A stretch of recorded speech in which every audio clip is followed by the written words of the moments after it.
Since this is live, I thought that I would try to make it as interactive as possible. Um, so let me ask first, how many of you are involved with um, ministry outside of the church, particularly in the three areas we're going to talk about: nursing home, prison, and survivors of domestic violence?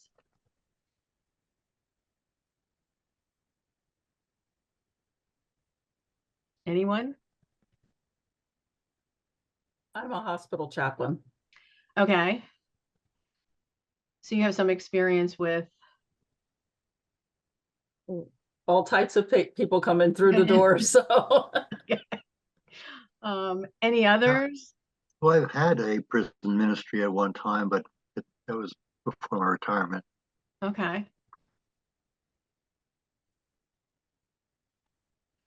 Yeah, I was a teacher in the Baltimore City public school system for 33 years. So I worked with basically kids. All right.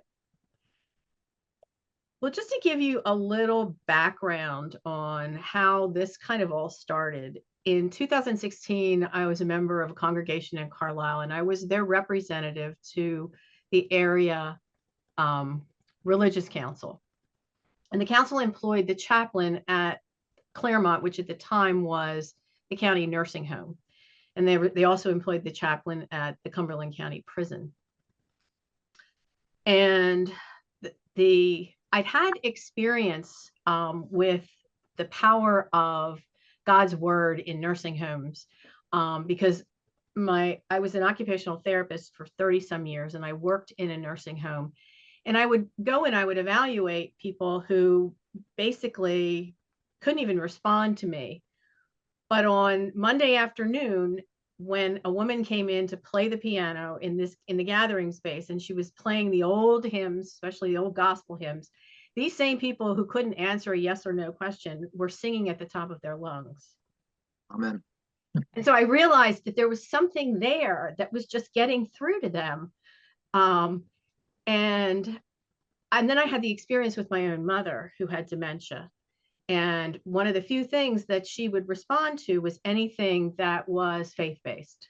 If it was a hymn, if it was a Bible story, if it was a worship service. And so I realized the importance of, ministering to this population.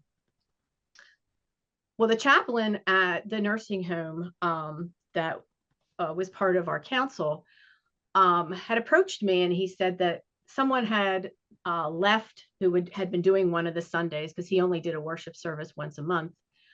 And most of what they did was Bible stories or hymn sings. And he said that the residents were really looking for something that was more a worship service that was liturgical. And so he approached me, he said, because he was Baptist, and he said, I know you Lutherans are big on liturgy. And this was something that I had no experience with. I mean, I was an assisting minister at the church, and I did home communion, but that's a far cry from designing a worship service and crafting a sermon. But I spent a lot of time in prayer and talking to the pastor of the church at the time, and he just encouraged me and gave me a lot of resources. And so I started. And then about a year after, I got a call from a woman in our congregation who was at a different nursing home. And she's like, I understand, she said, that you're doing services here. She said, why aren't you coming to where I am? And so we started a second facility. And then in 2020, we all know what happened. COVID hit, and the nursing homes were really hit the hardest. It was almost 2 years before they were back to any kind of regular activities or visitation. And so this population had really been abandoned and neglected and isolated for a long period of time. And at the time, had left my congregation. I was looking for a new one, and Release Faith through the Synod was just beginning. Carla was just kind of starting this. And so they were gracious enough to take me under their wings. But I was looking at how other groups that were kind of in this same situation, that either couldn't attend worship, couldn't see it online, who were really, in need of God's word because of the trauma that they'd experienced and because of their isolation. And so I was looking at survivors of domestic violence, those that were in prison. And while I was doing this, I was taking a group spiritual direction training for Shalem. And as I was sharing this, one of the women in my group, who was a nun, she was 80 and she'd had a long history of social advocacy. As she was sharing what God had given her to share with me, she started quoting from Isaiah 61:1, "The Spirit of the Lord is upon me." And I think you all know the rest of it. And that image, she said, was the people that I was trying to reach that were basically, captive and prisoners because of the trauma they'd experienced. And through sharing of the good news through the ministry that I was looking at, would bring healing to their trauma. And so the ministry has expanded to incarcerated women at the Cumberland County Prison, to survivors of domestic violence through domestic violence services of Cumberland and Perry County. And as you'll see, as we talk, to also looking to expand even further in some of those areas. So my hope for you today is to have a better understanding of just how trauma-informed soul care ministry, works. Looking at programming for these 3 separate groups that I've been working with. And then what are the implications for your own ministry? Because as we know, there are people sitting in your congregations who have experienced trauma, who are survivors of domestic violence, who probably have been incarcerated. And so we need to look at how we do worship, look at trauma-informed preaching to make sure that, we're addressing their needs and not triggering them further in their trauma. So before we look at some of the implications, we kind of need to define what trauma is. So I'll ask you, how do you define trauma?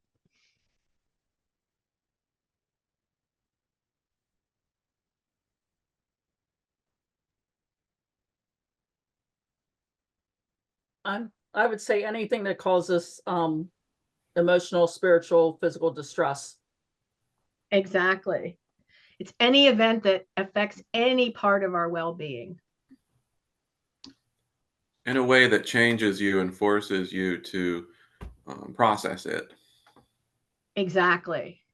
It exceeds our ability to process it because it's something that is too much, happening too fast and too soon, because we haven't had the chance to be able to process it beforehand, because it just happens.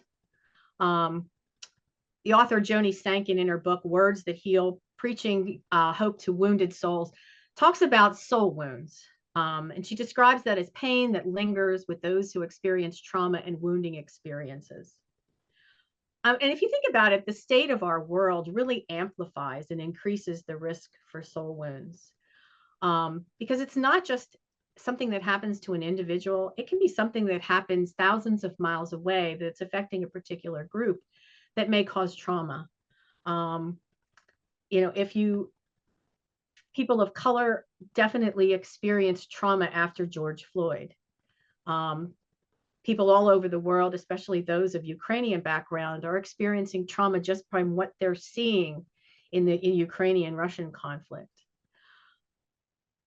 And I'm sorry if I didn't see your name on there, but the person who just defined trauma, it is something that affects us physically, emotionally, psychologically, and spiritually. Now, we know that not every traumatic event causes an ongoing wound, but it occurs especially when there is a serious threat of harm or death. And how we respond to it is affected by many factors: our social location, our personality, our history of previous trauma, and most importantly, the presence or absence of a caring community. Individuals who have experienced chronic stress and microaggressions over their lifetime carry more risk of developing soul wounds. And we know trauma can be acute, it can be chronic, and it can be systemic. And that's why it is so important within these marginalized communities to establish communities who love, care, and support each other. And this is one of the things that I found to be true with each group that I've worked with. The group members have really established their own beloved community, and they lift each other up. They've been able to establish their own individual spiritual practices of prayer, reading, and meditation. And they've also formed small group devotions that they do on their own. And so I'm just kind of the facilitator, but they've taken this on and really supported each other and loved and cared for each other, which has helped them to heal from their trauma. We know that when trauma is not attended to, it doesn't go away, and it contributes to corrosive cycles of behavior and emotions. Our reactions and coping mechanisms become automatic just to ensure survival. The thinking brain shuts down, the emotional brain takes over, and it leads to many physical responses. You may see shaking and crying, anger, irritability, hypervigilance, headaches, GI disturbances, anxiety, panic, depression, because the body is trying to release all that energy that's been built up. You see dissociation, and memories are maintained and made in a different way. So someone may see something and remember it not exactly the way it happened, but how they perceive it. As a result, individuals become isolated, they begin to self-medicate, and this is where we start to see addiction, and then in some cases criminal behavior as a result of trying to maintain their habit. The adaptations that one uses to cope with soul wounds become regular behavior, and it may be so out of what their normal behavior is and their values are. And so even years later, triggers can, cause them to experience trauma all over again. So the goal of sharing God's word and the good news is to build resilience, which is the strength and tenacity to grow and thrive in the face of trauma and oppression, to help them to unlearn the negative coping mechanisms that have allowed them to just merely survive. The implications for ministry are to provide ways that individuals with soul wounds can heal by experiencing the presence of God, because we know God receives our wounds, embraces us with healing, and helps to transform our hopelessness and loss into a more meaningful life and future. The challenge is to help them feel connected to God and to each other in ways that helps their traumatic experience and loss. When those with soul wounds experience things like powerlessness and hopelessness and isolation, we can lift up specific aspects of the gospel that meets those specific needs.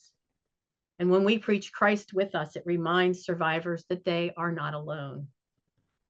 And I really can't stress how important it is of creating that caring community within those groups that helps to support them and helps them deal and heal from their trauma. So talk a little bit about the different ministries. The nursing home ministry is at 3 different facilities currently: Forest Park in Carlisle, Camp Hill Nursing and Rehabilitation Center, and Sarah Todd in Carlisle. Worship services are held. To admit somebody here. Worship services are held on a monthly basis, sometimes twice a month. with communion. And before we look at the programming, I wanted to talk about some of the possible experiences of trauma that nursing home residents face. So what do you think might be some of trauma that they're experiencing as a result of now being in a facility?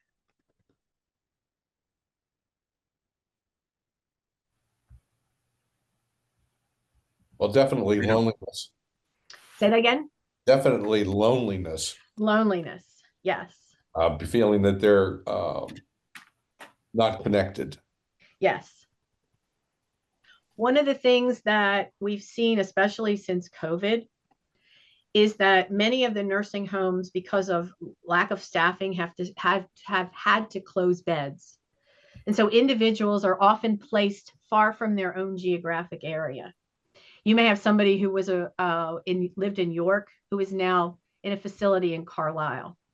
And so they're disconnected not only from friends, but if they belong to a church, their church community, the likelihood that their pastor is going to come that far to visit them is unlikely.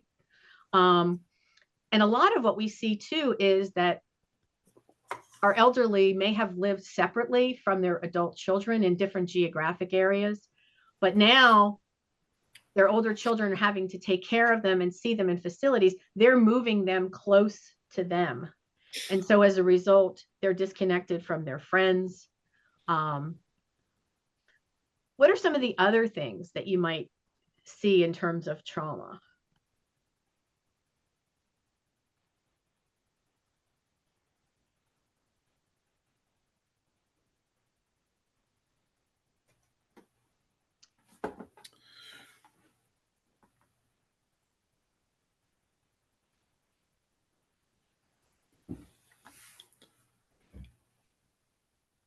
I'm thinking that a lot of changes can create trauma because they might have some grief behind it. Yes. Oh. Think about, the decline in physical and cognitive abilities. They're not being able to use a limb. Maybe they're not be able to walk anymore, or to speak, losing hearing and vision. And those things are causing even more isolation. And they're also having to address end of life issues.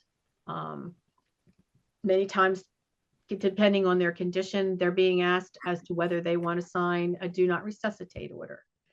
And that in itself is traumatic, of having to face that end of life decision. Many have told me that it's difficult for them because they have to adhere to a routine. You get meals at this time, you get a shower at this time. And many of them were very independent before they came in. They did things when they wanted.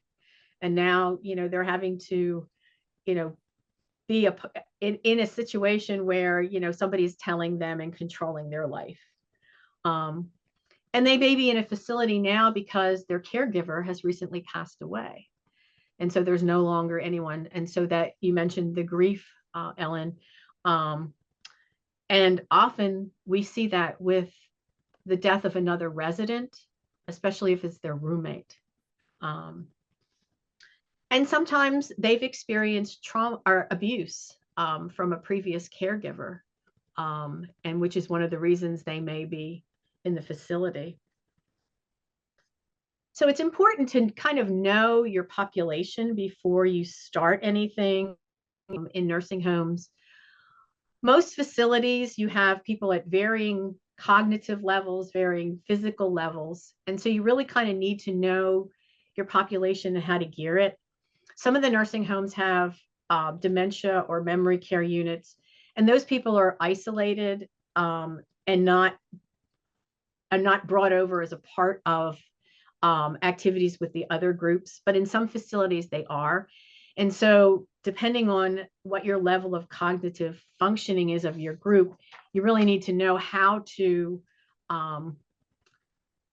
gear your service so that it's not too high level for some and not too low level for others.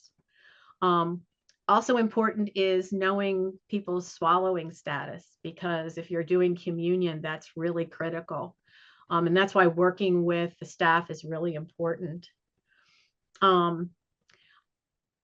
Usually the attendees are residents, family members, and we also get staff who come to the worship service. And all the accommodations are geared to increasing the participation of the residents. I enlist them to be readers, to offer the prayers. We have a time where they have an opportunity to lift up anyone that they want to share in prayer, to share their joys and concerns. And I encourage those who lift up an individual to offer the prayer rather than my doing it, to try to, get them to, really share what it is about that person that they want to lift up. I have residents that lead the singing of hymns. In one facility that I was previously, we had somebody who was still able to play the piano, and she used to accompany us. It's interesting because the son of one of the residents in one of the facilities had been coming with his mother, and she has since passed away. He still continues to come because he became connected to that group, and he just feels very comfortable with them. He attends his own church in the morning, but when we have worship there, he comes, and because he just feels connected to that. Some of the accommodations we've had to make, obviously, are large print bulletins. Most of our facilities don't have hearing devices, although residents have their own hearing aids. So we do use mics. I do try to put people closer to the front. We look at Bible stories that are familiar and relatable. But most important, how the text applies to them in their current situation. If you talk about, like, say, for example, the commission of Jesus to, go and make disciples of all nations. And you say that to a nursing home population, they're like, well, I'm not outside. How can I do that? And I share with them, well, you've got new people coming in. Welcome them. Encourage others when they're down. Be patient with staff during shortages. Thank staff for the care that they do give. And we use a lot of familiar hymns. They call it the oldies but goodies. And we usually get between 15 to 25, depending on the facility, depending on what's happening at the time. And one of the things that the administration has mentioned to me in these facilities is they have seen an improved relationship between staff and residents, because the residents are also lifting up staff who they know are struggling with different things. Some of them know that, a staff member's mother is going through cancer treatment. And so they care about that individual just as much as if it was their own family member. The most recent one we started at was Camp Hill Nursing and Rehabilitation Center. And this one came out of God's Work, Our Hands, from my home congregation, which is Trinity Lutheran in Camp Hill. And while we did a hymn sing, and while we were there, the activity director shared with me that none of the churches who had been involved in coming on Sundays for worship had come back after COVID. And so I talked with the pastors at Trinity, and unfortunately, they were already involved with Bethany and Messiah.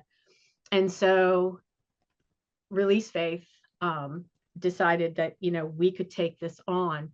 But we wanted, since it started with a Trinity event, to include members of Trinity with us.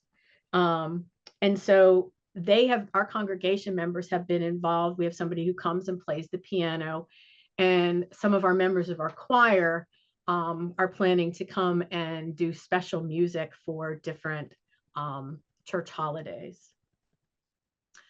2 of the facilities don't have a chaplain. And so I've kind of taken on that role for residents, family members, and staff for individual prayer as they experience different life changes, changes in medical status. Had a number of staff who are facing surgery who have just asked, to just talk and, to pray with them. And so I always allot time after the service in case anyone does, need to have that individual time. And some of the new programming that we're looking at, the facilities that don't have a chaplain don't do anything in terms of remembrance for residents and families and staff who have passed in the facility. And this is so important because residents don't always get closure.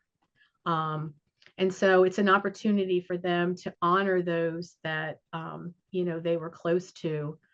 And we're also looking at specific programming on the dementia unit, sort of a multi-sensory worship experience to get them more involved. Any questions before I go on? All right.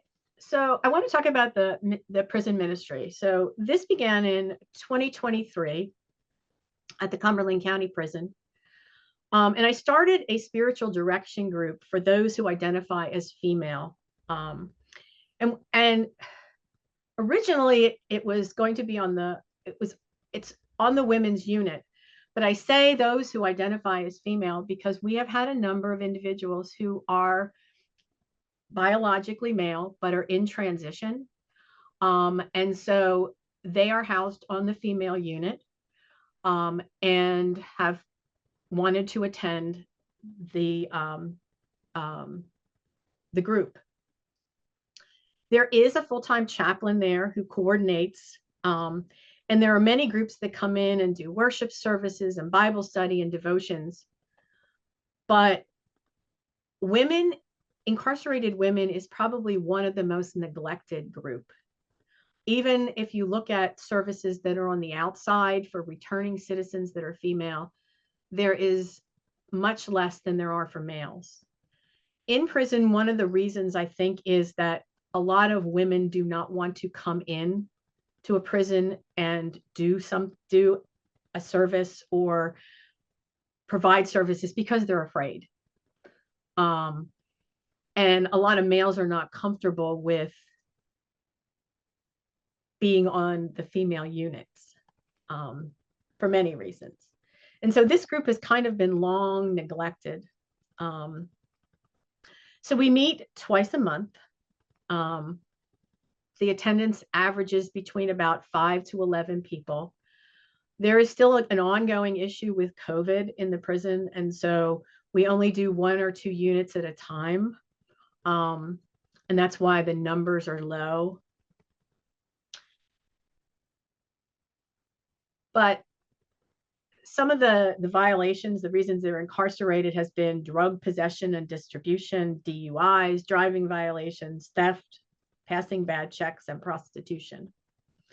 And in talking with them through these spiritual direction groups, most of them have parents who have a history of addiction and incarceration. They've experienced abandonment and neglect and physical and sexual abuse. I have one woman that was in my group that shared that at the age of 14, she was a difficult teenager, and her father just gave her to the upstairs neighbor, an older man.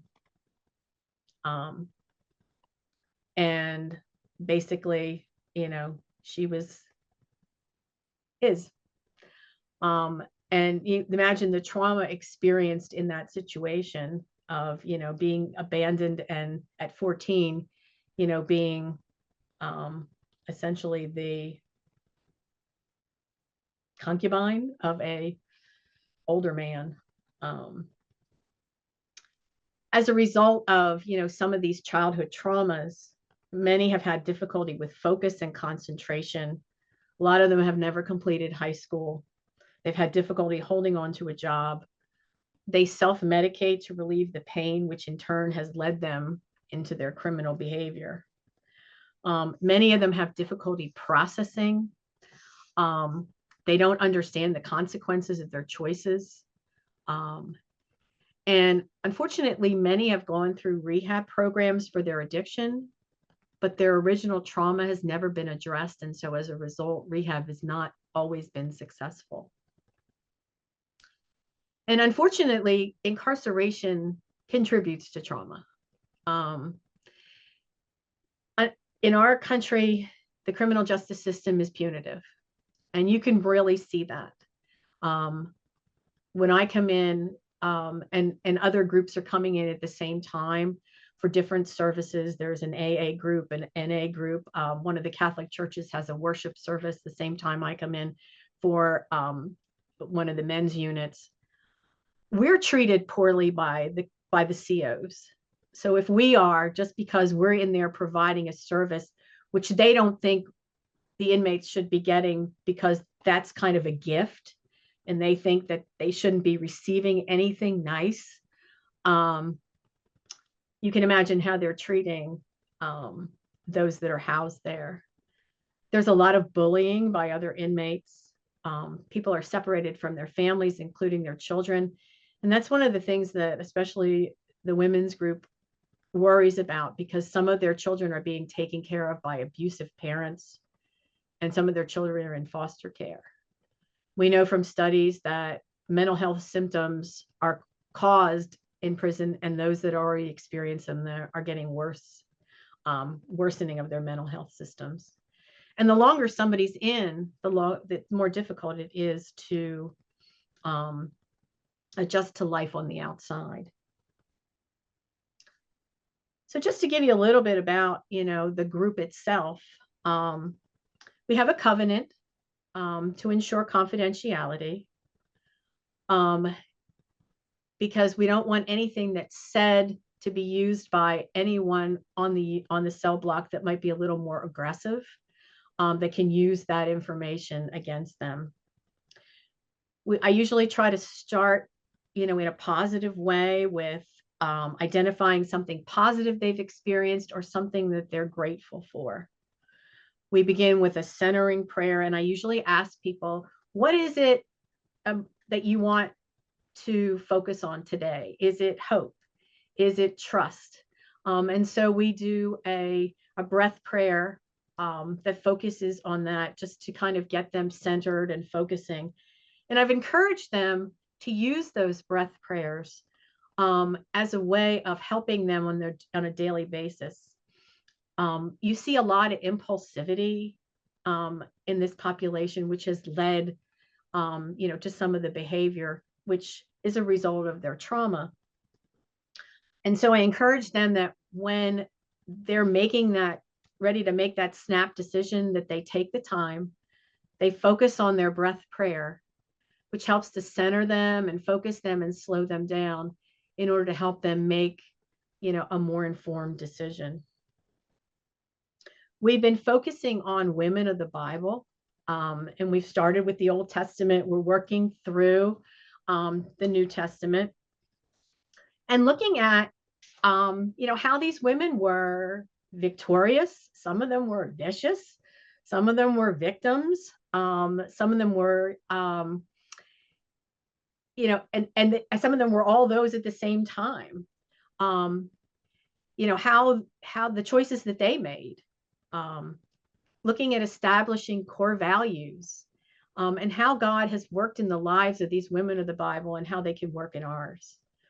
And so I give them a series of questions, asking who they identify with, what life experiences of these women relate to them. And we talk about the same traumas that they've experienced. I mean, if you think about, some of the women of the Bible, we're talking about, dark areas, rape, incest, abandonment, not being able to have children. And so all those things have produced very significant emotional reactions. But the group has said that, they really feel that they're beginning to get to the root of their trauma and are starting to heal, because they know that there is a God that cares for them and can get them through anything. Many of them have established their own daily spiritual practice routines. The chaplain there will provide any kind of materials that they need. Some of them on the groups have developed small devotional groups themselves. And so basically I've tried to create among them that community where they love and care for each other and know that, God cares for each one of them. And my goal is to eventually establish a group for reentrants. The last area that I want to talk about is ministry to survivors of domestic violence. And I will share with you that I'm a survivor. And I struggled for many years with anxiety. I had headaches and GI symptoms, panic attacks, anxiety, anger issues, irritability. I was very impatient. I went to support groups. I went to therapy. And it helped, but I still had a lot of the issues. And I had grown up in the church, but I had, separated from the church for a long time. And when I finally got reconnected with the church, I started, to get involved with some of the spiritual practices such as Lectio Divina and centering prayer. And I began to use those. And I started to notice that my anxiety started to decrease. I looked at some of my emotions. I started to connect with spiritual verses that address those things. And when I would start to feel that way, I would kind of go in a room and I would pray those verses and it would feel better. And so I figured if it worked for me, it might work for someone else. So I've been working with domestic violence services of Cumberland and Perry County. Unfortunately, because I'm not clergy, I don't have that protection in terms of confidentiality that I can be called to share any information. And so I've had to go through a 40-hour training to become a domestic violence advocate, so that anything that is shared with me, I cannot be compelled to testify to. And that's been a long process in itself, trying to, get that in. But some of the traumas that I've seen, obviously it's the physical abuse, many of which has caused permanent injury, the emotional abuse of isolation and control, forced confinement and manipulation, economic abuse, no access to money or prevention from employment, observing abuse of children, and also sexual abuse. And all these have led to, anxiety and depression, suicidal behaviors, and many have had difficulty rebuilding their lives because they don't have any credit history, they don't have any employment history. And so as a result, many stay in the relationship and they begin to self-medicate in order to deal with their trauma. I've had a number of survivors of domestic violence in my prison group because they've been incarcerated for harming their partner in self-defense. We still have not progressed in the court system to deal with some of those issues. So the program is based on a devotional that's entitled Healing Your Wounded Spirit, a devotional for victims of domestic abuse by Jennifer Brodigan. And it addresses the various emotions that are experienced by survivors. Feelings of brokenness and doubt, anger, stress, anxiety, depression, loss of hope. And trying to connect them, as I mentioned, to verses that help address that, to use things like breath prayer and centering prayer, Lectio Divina, and Ignatian meditation to help them begin to pay attention to their body, their connection with God, so that they don't feel so alone, and help to center themselves and improve their focus.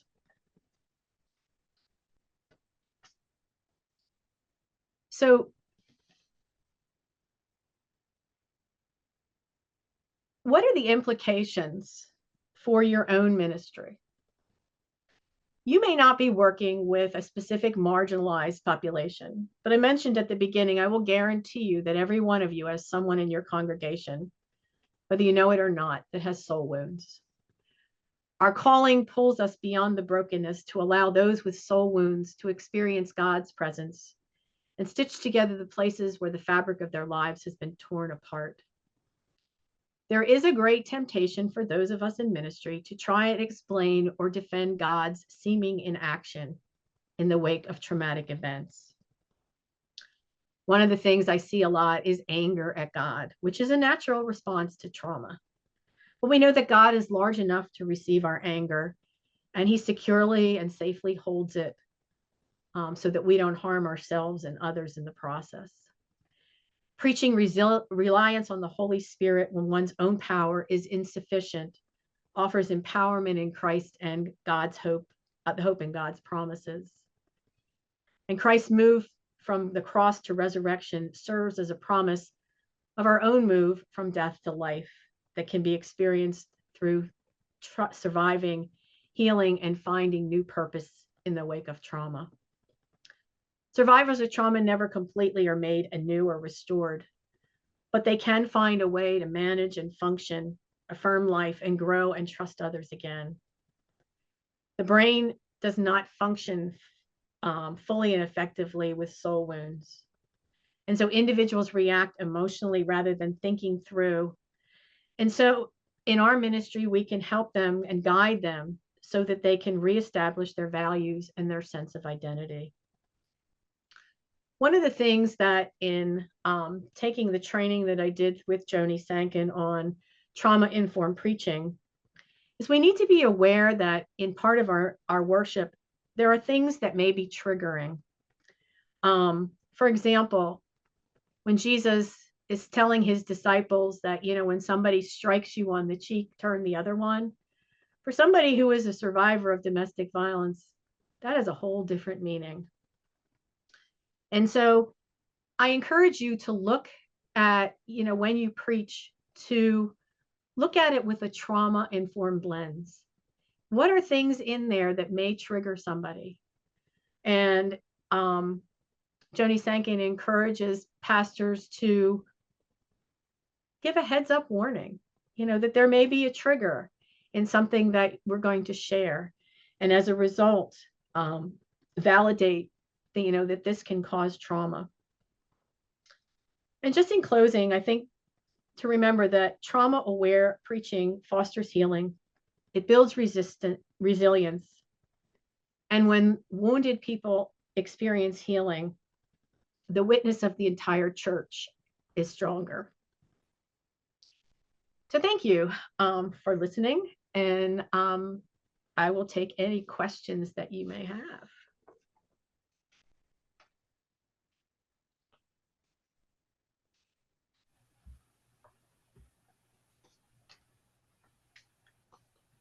I have a question. What brought you back to the church? What was the factors or things that came into that decision to go back to the church? I was actually working as an instructor for arthritis aquatics class. And in my class was a retired Full Gospel Church of God pastor. And he used to come in before the class and we would walk. And we would talk about the Bible and talk about things. And he shared with me, he said, I don't understand. He said, you're such a spiritual person. He said, why aren't you connected to the church? And at the time, my mother was dying. My father was not in great health. And so my cousin, who was also a pastor, had a classmate who was the associate pastor at a church in my area. And so he connected me to her. And it was just like, we kind of hit it off. And I started just talking to her, coming into the church just to talk with her, and eventually started, going back to services and felt comfortable there and became a member. God bless you. Thank you. Thank you.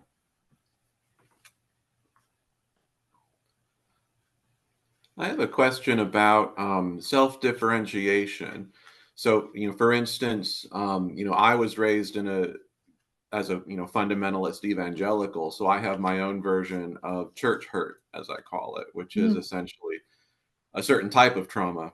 And so when we're ministering to people, either in the church or through other agencies or settings, what advice do you have about keeping our own church hurt from influencing how we're ministering to others, and how do we bring that in sometimes?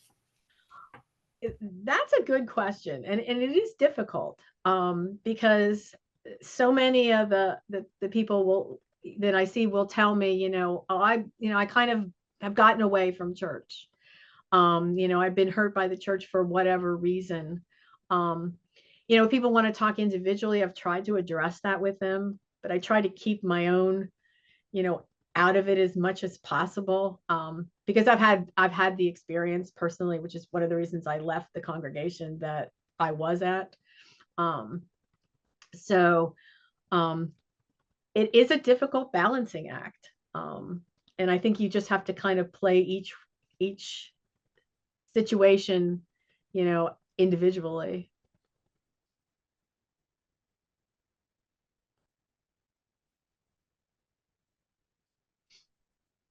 Any other questions? I wanted to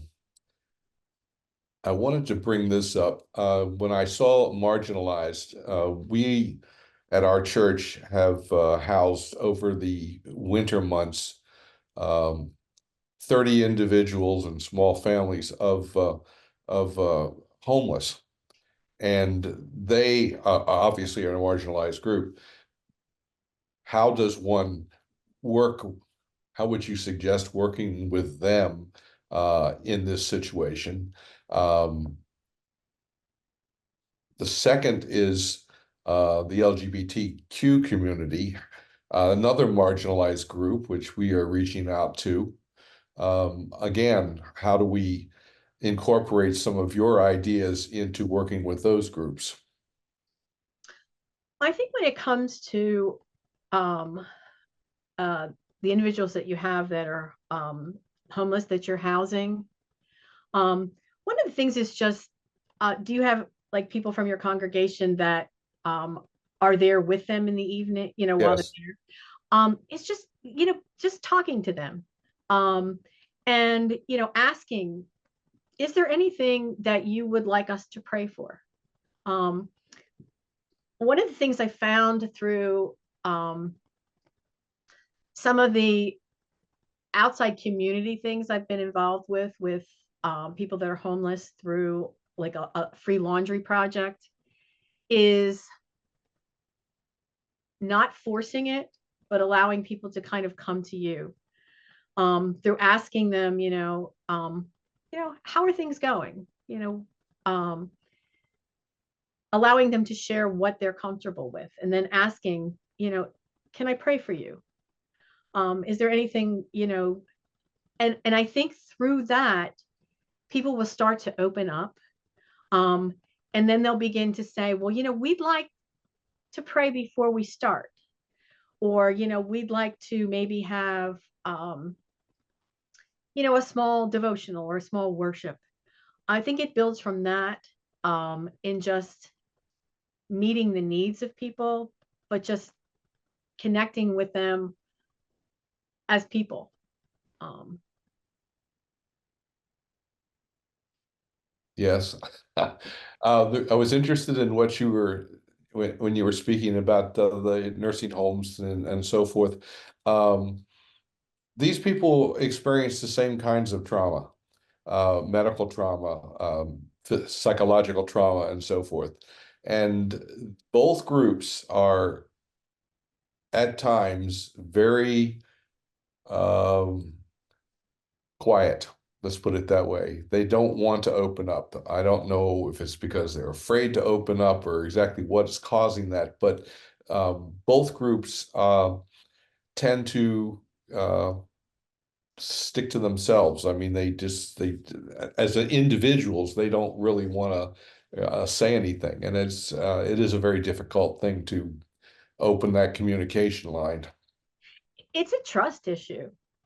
Yeah, I understand Definitely. that. And I think one of the things that, a lot of, you know, marginalized groups have experienced is people trying to meet needs that they don't necessarily have. Um, they But being there, we want to be there when they do have those needs. exactly is finding out what their needs are, not assuming what we think they need. Um, And I think that's where a lot of times people have not trusted those that are providing services, is because what they provided is not what they needed. And so that's why I say encourage them, just, talking to them as, people on a one-to-one, getting to know them, getting to, have their trust. And then you'll find that people will begin to start to open up. Well, I find that many of the things that you talked about can be applied to those groups, and those are specifically the two groups that I am interested in looking at, and that the church is interested in looking at. So thank you. You're welcome. I think it is time for a break. Oh, okay. Thank you very much. Yes, thank you very much. You're very welcome. Thank Yeah, you for thank you. coming.